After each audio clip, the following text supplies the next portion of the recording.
Hey, shalom, shalom, shalom. I want to start off by giving infinite praises to Yahweh Ba'ashim Yahushua Ba'ashim Kakwadash. Double honors to my apostle and elders, great millstone that rule well, and peace citations to the elect men pushing out this word in truth and sincerity. This is Brother Yakanan from the DC Church, and I'm here in Cape Coast, Ghana, from DC to Cape Coast, Ghana.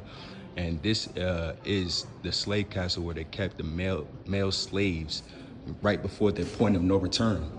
Now, if you come in here, you see the dungeon where they kept our people, and you see, everything, all the stuff that you see right there is from tourists, that either want to pay their respects or apologize for slavery, or, so-called Black Americans, which are Israelites, that wanted to pay their respects to their ancestors and what they went through.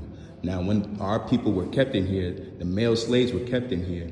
One notable thing is this: if you see that hole right there, that's where they threw food, once in a blue moon, to 400 to 600 slaves that were kept in here.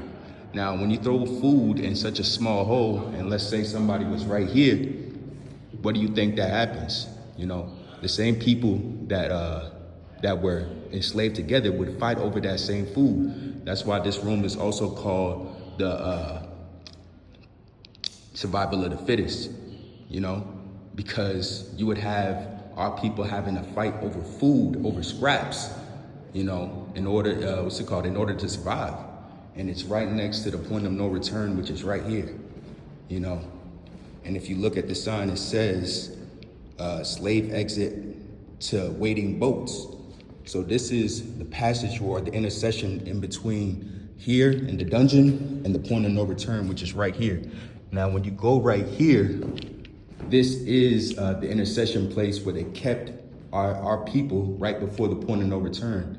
And one of the things that I learned is that they had slaves from multiple different places, right? So you would have slaves from that came from Nigeria, Benin, and Ghana. We're in Ghana right now, but they would have slaves from different countries coming here, and they would have to sit here, and they would say that they wouldn't say a word because there was a language barrier. Because as you know, our culture was taken away from us. So our people were the language was split, and our people that migrated from Israel and were exiled from Israel, formed different languages, and they wouldn't be able to communicate with each other, in this room. Now, if you go right here, this would be the door of no return, or the point of no return. This door right here.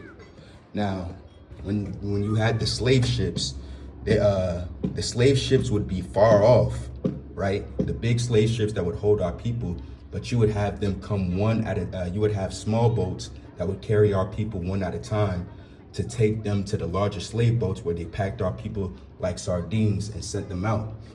Now, hey, with that, until I go to another place, hey, shalom.